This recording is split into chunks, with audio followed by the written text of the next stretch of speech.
Talk of the Town right now ikiwa ni EP yake Mbosso baada ya Mbosso kutoka WCB na kukaa kimya takriban miezi 4 pamoja na kufuta picha zake zote kwenye Instagram page yake ikiwa ni ishara ya kuanza upya. Sasa amekuja na EP ambayo inafanya vizuri sana, EP ya Room Number 3. Sifahamu Room Number 3 inapiga tukio gani, lakini EP hii hapa ambayo ina ngoma 7 zote kali zikiwa zinafanya vizuri kwenye Apple Music lakini YouTube, na ukizingatia paka sasa hivi ngoma yake imeshatazamwa na watu milioni 1.4 ndani ya wiki hii. Mimi nikukumbushe tu EP hii ameitoa tarehe 13 June 2025, lakini EP hii inafanya vizuri, inaongozwa na nyimbo ya Power pamoja na Aviola. Ushanifahamu. Sasa wasanii mbalimbali wameibuka na kuacha komenti zao kuhusiana na swala hili lake Mbosso kuachia EP hii baada ya kutoka WCB Wasafi. Wengi walitegemea pengine matokeo yangekuwa kitofauti kwa sababu kiafya hajakaa vizuri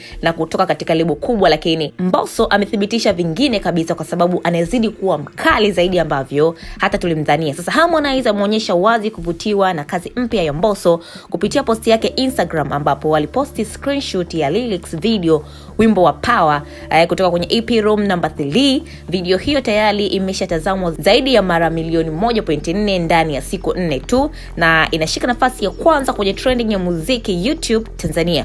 Kupitia Insta story yake, Harmonize TZ ambaye zamani alikuwa familia moja ndani ya WCB Wasafi aliandika ujumbe wa kumpongeza ulosomeka Papito Mbosso Bombo Clat Power, akiambatanisha na picha ya video hiyo pamoja na wimbo mwingine kwenye EP hiyo uitwao Aviola. Hatua hii ni kama ishara ya heshima kumuunga mkono msanii mwenzake wa Bongo Flava, licha ya kuwa kila mmoja sasa yupo kwenye njia yake. Sasa EP hii hapa ya Room Number 3 yake Mbosso inafanya vele sana kwenye digital platforms. Unaipa namba ngapi?